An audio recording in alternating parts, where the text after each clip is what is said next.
ঘর দূর যেন একেবারে এক হাঁটু হয়ে আছে। এদিকে গুঁজে রাখি তো ওদিক থেকে ঠেলে বেরিয়ে আসছে। হ্যাঁ গিন্নি, ওই ঠেলে গুঁজে যখন আর রাখা যাচ্ছে না, তখন যে যেমন আছে তাকে তেমনই থাকতে দাও না। শুধু শুধু সুস্থ শরীরকে ব্যস্ত করার কি দরকার গিন্নি? সে আর তুমি কি বুঝবে? ঘর দোর পরিষ্কার করছি যে কেন, সে বোঝার যদি তোমার মুরদ হতো তবে তো আমি পেটে যেতাম। নেই কাজ, তাই ঘর পরিষ্কার করো আজ। কি বললে? আমার কাজ নেই? বলি কার মেয়ে জামাই আসবে শুনি? জামাই এসে যখন দেখবে যে ঘর এক হাঁটু হয়ে রয়েছে, তখন মান সম্মান থাকবে তো তোমার? না না না, তোমার কথাবার্তা কিন্তু আমার খুব সুবিধের ঠেকছে না। দুদিন বাদই জামাই ষষ্ঠী। বলি জামাই ষষ্ঠীর কেনাকাটা কে করবে শুনি? হ্যাঁ, 10টা নয়, 5টা নয়, একটা মাত্র জামাই আমাদের। তাকে একটু কাজের করতে হবে না? 10টা 5টার কি দরকার গিন্নি? ওই একটাই তো একেবারে কাঁপিয়ে দিচ্ছে। এই বাজে কথা না বকে কাজের কথাটা শোনো। আমি একেবারে ফর্দ বানিয়ে ফেলছি, তুমি খালি ফর্দ ধরে কেনাকাটা করে হাজির করলেই হবে।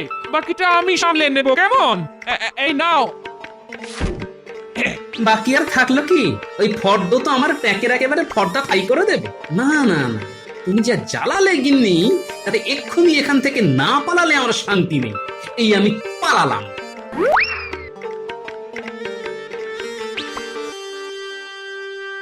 মন আমার তাতা থই থই করছে, শুধু হই হই হই, তাতা থই থই। কি গো, আনন্দ যে আর ধরছে না দেখছি, ব্যাপারটা কি? আসছে খবর ওই ওই ওই। ও গিন্নি, তুমি কই কই কই?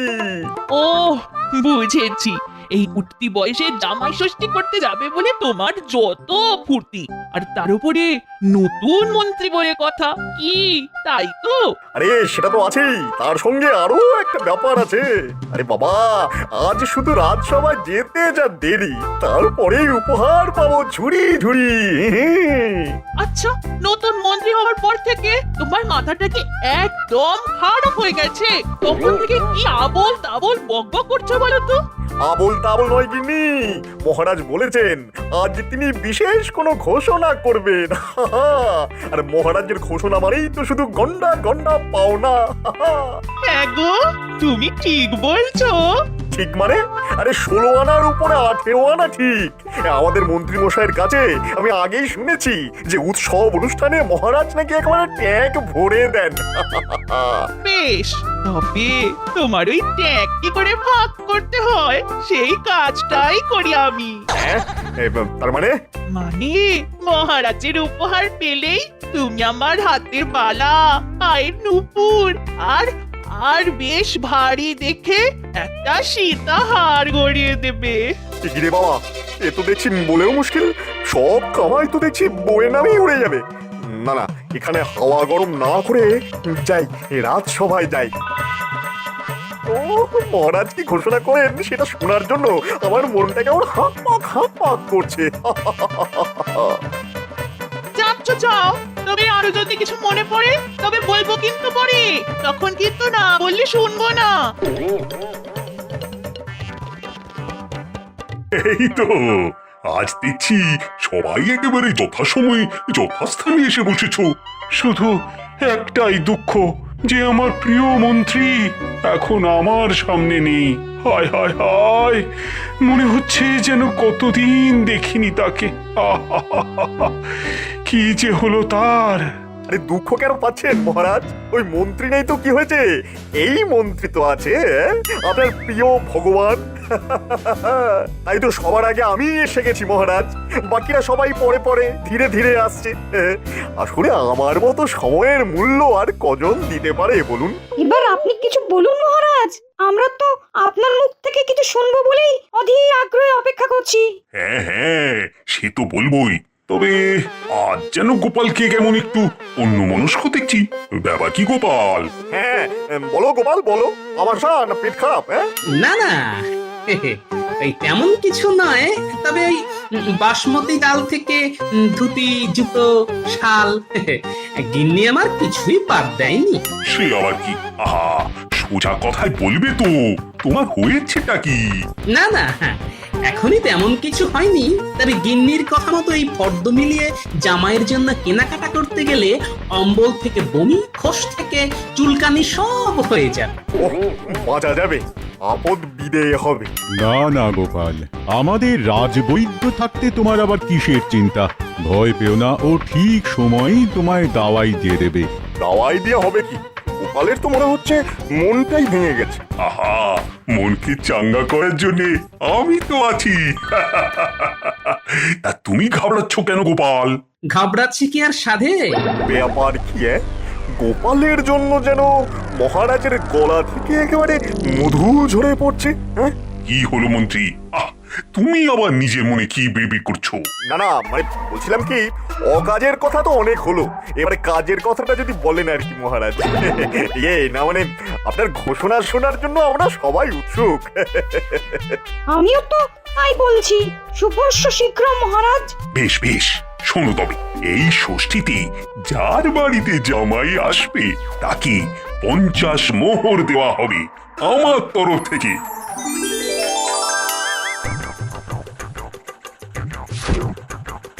কি গোপাল, এতেই হবে তো নাকি আরো লাগবে কিছু? আপনার দয়ার শরীর মহারাজ, লাগবে কি বলছেন? হয়ে বরং কিছু বেশি হবে। এটা কি হলো মহারাজ?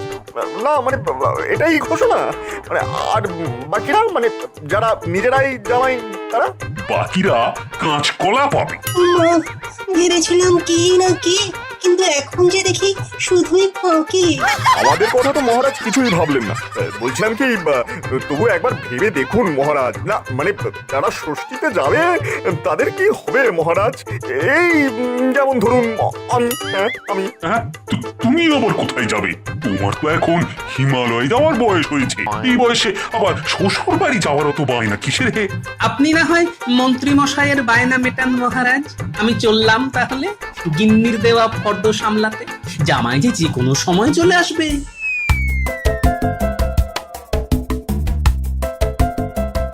এসেছি গিন্নি, আমি ফিরে এসেছি। না ফিরে যাবে কোথায়? তবে আমি যা যা আনতে বলেছিলাম সেগুলো এনেছো তো? না সেগুলো আনিনি বটে, তবে ওই ভালো একটা খবর এনেছি। তাই নাকি? তা তোমার ভালো খবরটা কি শুনি? ওই এই জামাই ষষ্ঠী উপলক্ষে মহারাজ বিশেষ উপহারের ব্যবস্থা করেছে। না সেই দিয়েই মনে হচ্ছে এবারে নম করে জামাইকে সামাল দিতে পারবো গিন্নি। তোমার এই নাকে কথা স্বভাবটা জীবনে যাবে না। জামাইয়ের কথা বললেই ওনার কিছুই নেই। আরে বাবা, অল্প কিছু দিয়ে যে তোমার জামাই পুজো হবে তেমনও তো কোনো লক্ষণ নেই। নাকেরই উপায় কি বলো? বেশ বেশ কাঁদো তবে, কিন্তু তার আগে একটা ভালো খবর তুমিও শুনে রাখো। ও বাবা, তুমিও আবার ভালো খবর শোনাবে? সেও কি সম্ভব? তাহলে শোনো, ষষ্ঠীর দিনে নয়, জামাই 2 দিন আগেই চলে আসছে নিজে, সঙ্গে থেকে তোমায় কেনাকাটায় সাহায্য করবে বলে। হ্যাঁ বলো কি? তবে বললো জামাই আমাদের কথা কত ভাবে। আহা, শ্বশুরের একা একা কেনাকাটা করতে অসুবিধে হবে বলে সে সাত তাড়াতাড়ি ছুটে আসছে। ওরে বাবা, ছুটছে জামাই, কিন্তু এদিকে যে আমি হাঁপিয়ে মরে যাব। ঢের ঢের জামাই দেখেছি, তবে তোমার জামাইয়ের মতো এমন দেখিনি বাবা। ও মা গো, বলি তুমি শ্বশুর না অসুর? না না না, জামাইয়ের আমার কপালটাই খারাপ।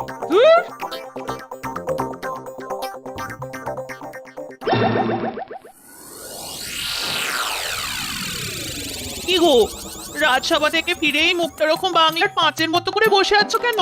মহারাজ বকেছে না মেরেছে? মহারাজ যা করলেন তার থেকে 2 হাত ধরিয়ে দিলে ভালো করতেন। ও মা, তার মানে আমি যে কত কিছু ভাবলাম যে তুমি নতুন মন্ত্রী হয়েছো, আমার জন্য কত কি আনবে। ও ও বাবা, এ তো দেখছি সব বোমা, কিছুই হবে না নাকি? আগে থেকে ওরকম টিরিং বিরিং করে লাফালে এরকমই হয়। লাভের সব গুড় তো গোপাল একাই চেটে দিল। কোথায় ভাবলাম আমি নতুন মন্ত্রী, লাভের গুড়টা আমি খাবো। তা না। সে কত ভেবে এখন কপাল চাপড়ালে কি হবে? গোপালের মতো বুদ্ধি যদি তোমার থাকতো তাহলে ঠিক মহারাজের কাছ থেকে আদায় করে আনতে পারতে। বাজে কথা বকো না তো গিন্নি, বাজে কথা বকো না। এই ভগবান যে কি করতে পারে আর কি পারে না তার কোনো আন্দাজই তোমার নেই। হ্যাঁ হ্যাঁ, তুমি দেখো গিন্নি, তুমি দেখো, ওই মাছের তেলে আমি মাছ ভাজবো। ব্যাপার কি রে ঘন্টা, আমাদের বাড়িতে ডেকে এনে নতুন মন্ত্রী মশাই আমাদের আবার নতুন কি চমক দেবেন? দেবেন না খুলে নেবেন সেটাই তো বুঝতে পারছি না। প্রথম থেকে এরকম খারাপ খারাপ কথা ভাবিস কেন? এই জন্য ঘটাই ঠিক ছিল, তোকে নিয়ে আসাটাই আমার ভুল হয়েছে, বুঝেছিস? আরে বাবা, ভালো কিছু তো হতে পারে নাকি? ভালো হলে তো ভালোই, তবে আমার যা কপাল যে পারে যখন খুশি এসে মন্দিরের ঘন্টার মতো আমায় বাজিয়ে দিয়ে চলে যায়। তাই তোর নাম বুঝি তোর বাবা মা ঘন্টা রেখেছে?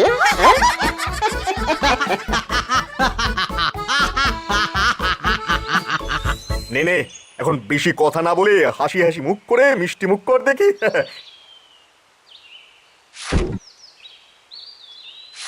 এ কি, এ ঘটা কোথায় রে? এটা আবার কি রে? আসলে বুঝতেই তো পারছেন, জামাই ষষ্ঠীর সময়, তাই ঘটা গেছে শ্বশুর বাড়ি, তাই আমি হয়ে গেলাম একা। তাই ওই একা ভাবটা কাটাবার জন্যই ভাবলাম ঘটার ভাইকেই ধরে নিয়ে যাই। কিন্তু মন্ত্রী মশাই, এও ঘটার মতোই বেশ কাজের ছেলে কিন্তু। তা কাজ হলেই ভালো। তা ঠিক আছে, এনে তোরা এবার পেট ভরে মিষ্টি খা, খা খা খা, মিষ্টি খা, মিষ্টি খা। এটা কি দেখছি রে ঘন্টা, মন্ত্রী মশাই নিজের হাতে আমাদের জন্য মিষ্টি এনেছেন? আমাদের এরকম জামাই আদর করছেন কেন বলুন তো দেখি? কই গো গিন্নি, গেলে কোথায়? এবার ওই লাঠিটা দাও যেটা তেল মাখিয়ে রোদে রেখে দিয়েছি, সেটা আনো দেখি, তাড়াতাড়ি আনো ও গিন্নি। এই মরেছে, আবার লাঠি কেন? না খেলে কি আপনি আমাদের মেরে খাওয়াবেন নাকি? মুখ বন্ধ করে এবারে কানটা খুলে শোন, একটা কাজ করতে হবে। বুঝে গেছি, সুদটা আগে দিলেন, আসলটা পরে দেবেন। কেন যে মরতে তোর কথা এখানে এলাম। এবারে যে কথাটা বলি শোন। এবার বুঝেছিস কি করতে হবে? কাজ যদি না হয় তবে সুদ আসল সব একসঙ্গে বুঝিয়ে দেব। হ্যাঁ, ও বাবা, ও সে কখন থেকে হাঁটছি তবু শ্বশুর বাড়ির দেখা নেই। নদীর ঘাটে নেমে বললাম একটা গরুর গাড়ি চাপতে, সে কথা কি কানে নিলে আমার? ভাবলে 2 পয়সা বাঁচাবে, বুঝো ঠেলা এবার নিজেও হাঁটবে আর আমাকেও হাঁটিয়ে মারবে। ও বাবা গো বাবা, তোমার বাপের বাড়ির রাস্তাটা ছিঁড়ি, গাড়িতে চাপলে ছিঁড়ে যাবে পেটের নাড়ি ভুঁড়ি। এই বাজে কথা একদম বলবে না, একদম বলবে না, শুধু বদনাম করা। বদনাম কি আমি সাথে করি? খাতির তো করতে চাই, একটু কিছু খেলেই পেট করে আয় হয়। তবু তো সেই খাতির খেতেই ছুটে আসো। ও মা, আমি বুঝি ছুটি? ছি, লজ্জায় কান কাটি। এমন সোনার টুকরো জামাই তোমার বাবা মা কোথায় পাবে ভাই? মরণ দশা আমার, আসতেও ছাড়বে না আর এদিকে বলতেও ছাড়বে না। আসতে কি আর এমনি হয়? এমন শাসালে শ্বশুর কি ছাড়া যায়? দেখি এইবার কেমন কি আমদানি হয়। আরে আমাদের টোপকে তুই কোথায় যাবি রে? পিট করে তাকিয়ে কোনো লাভ নেই চাঁদ, আমাদের হাত থেকে এবার যে নিস্তার নেই। এ কি এরা আবার কারা? ঘুমা আমরা বাড়ি কি করে যাব? যেতে আমরা দিচ্ছি, তবে একটা শর্তে। শ্বশুর বাড়ি থেকে যা যা আমদানি হবে সব যেন এক জোড়া হয়, একটা তোর আর একটা আমাদের। হিসেব বুঝে নেব, তাহলে ঠ্যাং ভেঙে দেব। আজ রাতেই আমরা তো শ্বশুর বাড়ি গিয়ে সব কিছু গুনে গুনে নিয়ে আসবো। আর এই কথা জানাজানি হলে কিন্তু আর রক্ষে নেই। বেশ তোমরা যেমন বলছো তাই করব। এখন ছেড়ে দাও লক্ষ্মীটি, পালিয়ে বাঁচি। লক্ষ্মীটি ছেড়ে দাও।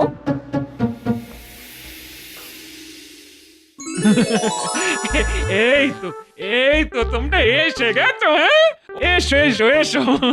কি আনন্দ, কি আনন্দ! না, এবার একটু জিরিয়ে বসি, পথটা তো বড় কম নয়। ও বাবা, এই আসনটায় বাবু হয়ে বসো। বসো। জামাইয়ের আবার আসনে বসার কি দরকার? আসনে তো বসবে শ্বশুর। জামাই আবার মাটির মানুষ, মাটিতেই বসুক। মা, কি জ্বালা রে বাবা। এই যে এই নাও বাবা, অনেকটা পথ এসেছো, এই বাদাম শরবত খেয়ে না হয় একটু তেষ্টা মেটাও। আরে আরে আরে আরে করছো কি বলি জামাই ষষ্ঠীর এখনো দেরি আছে। এখন থেকে জামাইকে এটা সেটা খাওয়ালে জামাইয়ের কি সহ্য হবে বলো? আর যে ক্ষতি যদি কিছু হয় তবে আমার হোক। ওমা এ কি, আমার কিছু হবে না। উফ, কি করেছি বললি? এই যে তুমি কি শুরু করেছো বলো তো? হ্যাঁ, শুরু আর করলাম কই গিন্নি, কেনাকাটা তো সব বাকি আছে। চলুন না বাবা, তবে বাজারে যাই। খাওয়া দাওয়া তো আর পালিয়ে যাচ্ছে না। আগে কেনাকাটা, পরে না হয় খাবো এটা সেটা। না না না, জামাইয়ের কথা শুনে কেমন যেন একটা খটকা লাগছে। জামাই যেন বাজার করার জন্য বড্ড আনচান করছে। কি হলো? নিজের মনে কিরকম বিড়বিড় করছো কেন? বলি কি তুমি ছেড়ে যাও না, জামাইকে নিয়ে কেনাকাটা করে এসো। হ্যাঁ, জামাইও যা ছটফট করছে তাতে আমারও যে ঘরে বসে থাকতে মন চাইছে না গো। যাই দেখি মালিকের মতলব খানা কি। গোপালাদু, আমরা আসার আগেই তুমি কি কোথাও চলে যাবে ভাবছো? না না, সেটা হবে না। যেখানেই যাও আমাদের নিয়ে যেতে হবে। আরে দাদুকেও তো বলতে হবে না, দাদু এমনি আমাদের নিয়ে যাবে। আর আমি না নিয়ে গেলে কি তোরা আমায় ছাড়বি? চল চল চল, তাহলে সবাই মিলে দল বেঁধে গিয়ে জামাই ষষ্ঠীর বাজারটা সেরে ফেলি চল। বোধ ঠেলা, এবারে পঙ্গপালও সঙ্গে সঙ্গে যাবে। কি কি কিনতে হবে সেটা মনে আছে তো দাদু? দেখো ভুলে গেলে কিন্তু দিদা খুব খেপে যাবে। তুই কি ভেবেছিস রে? দাদু বাজারে এসে সব ভুলে গেছে? দাদুর সব মনে আছে। সাথে কি দাদুকে সবাই বুদ্ধির রাজা বলে? বাবা, পুচকেগুলোর কি কথা! দাদু কোনটা দিয়ে তাহলে শুরু করবে? জামা কাপড় নাকি দই মিষ্টি? এই তো ঘুরে ঘুরে সবই নেব, পাঞ্জাবি, ধুতি, গলার হার, আতর, মিষ্টি। চল চল চল, ওই আতর দিয়েই শুরু করি চল। তবে আমার যে ছোট্ট একটা আবদার আছে বাবা। জানি তো, অনেকক্ষণ ধরে এই তুমি কেমন আনচান করছো, কিন্তু কিছু বলতে পারছো না। না মানে যেটাই নেবেন সবই দুটো দুটো করে আমার চাই, কেমন? বটে, কিন্তু দুটো করেই কেন বাবা জীবন? না মানে ভালো জিনিস একটা নিতে নেই কিনা তাই। না, এবার তো দেখছি সন্দেহটা আরো পাকাপাকি হলো। জামাইয়ের কথা আর কাজে আমি যেন কেমন অন্য অন্য একটা গন্ধ পাই। কি গো দাদু, কেনাকাটা বন্ধ করে তুমি আবার কি ভাবতে বসলে? না না, আমি ভাবছি যার জিনিস তারই তো দেখে দেখে কিনে নেওয়া উচিত। ও মা, আপনি কি ভালো! বেশ, তবে আমি ঘুরে ঘুরে দেখি তাহলে। ঠিক আছে দাদু, তুমি কিচ্ছু চিন্তা করো না, আমরা একেবারে গুছিয়ে সব করে ফেলবো। সে তো আমি জানি, তবে তার আগে জামাই যেমনটা বলছে সেটা তো করতে হবে। সব জিনিস তো দুটো করে কিনে দুটো বস্তায় ভাগ করে নিতে হবে। এই তো যখন তার যা কাজ তখন সেটা করতে হবে। কেনাকাটি হয়ে গেলে তো একটা গরুর গাড়িতে মালপত্র চাপিয়ে বাড়ি ফিরে যাবি, তারপরে বাকি কাজ হবে, কেমন?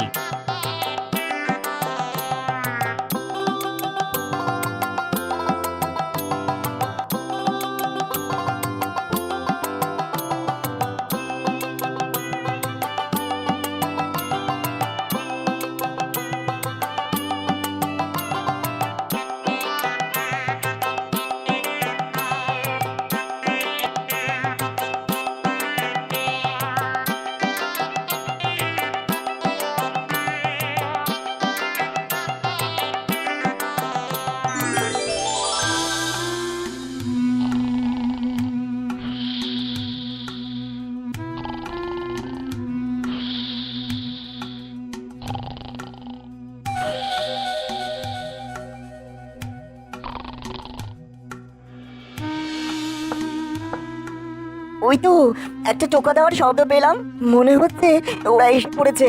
না না, আগে গিয়ে ওদের ভাগিয়ে দিয়ে আসি, আবার কেউ উঠে পড়লে অন্য কেউ হবে।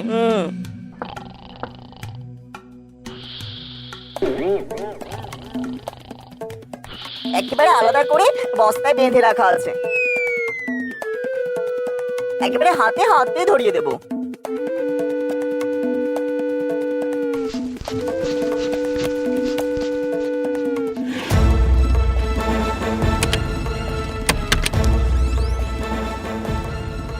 কিরে সব একেবারে ঠিকঠাক আছে তো?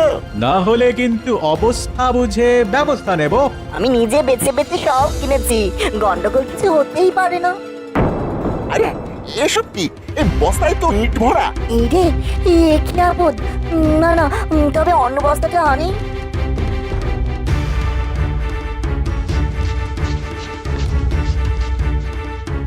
এটাই কোনো গন্ডগোল নেই, সব মিলিয়ে দেখে নাও। গন্ডগোল আছে কি নেই এটা তো খুললেই বোঝা যাবে। আরে এটাই তো আবার কাঠ পাথর, ব্যাটা তো মহাধরিবাজ। আমাদের সঙ্গে রাত দুপুর মশকরা করা হচ্ছে। ধর ভালো করে ধর, তারপরে গুছিয়ে পেটাবে নাকি। ধর। এই হয়েছে, কি করে যে কি হয়ে গেল কিছুই তো বুঝতে পারছি না। সেটা বোঝানোর জন্য তো আমাদের গোপাল দাদু আছে। হয়তো গোপাল দাদু এসে গেছে, বাকিটা তাহলে দাদুই বলুক, আমরা হাততালি বাজাই। দাঁড়া আগে একটু হাতের সুখ করে নি, তারপরে না হয় শুরু করি। ফাটিয়ে দিল।